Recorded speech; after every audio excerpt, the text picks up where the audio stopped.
Punahou Pac-5, Kamehameha Iolani, St. Louis Damien. But our marquee matchup this week takes us to the OIA.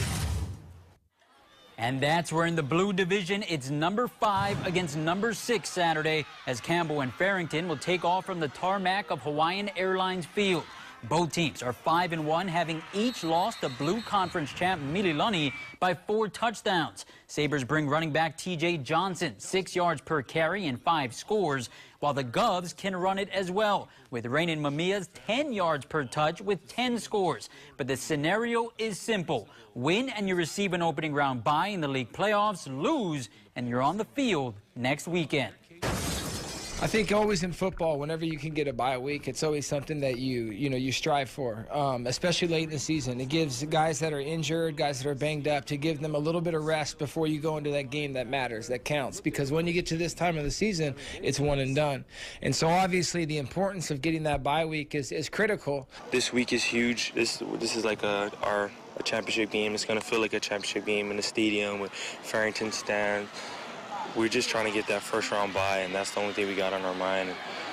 Last year, we made history over here, the first team to get as far as we did, and we came short. And it was to Farrington last year too, so we would come out hungry.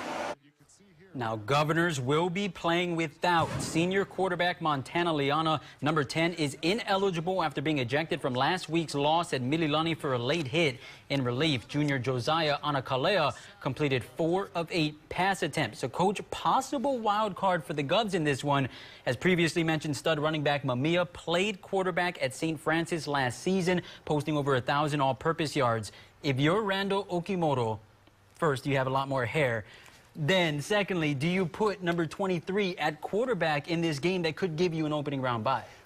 I think whatever it takes to get that open bye, I think I would do. And if Ranan is my man and he's the one I trust, I would put him at the helm.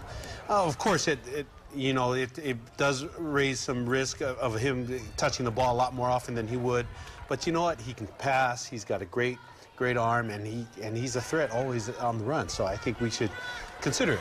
Yeah, and you brought it up. If you're the coach, are you afraid of Raymond Mamiya now getting so many more touches than he would at running back? Even if you lose this game, your season's not over. You're still on the field. Are you going to put that risk? But I would, because elite players are ready for that kind of competition.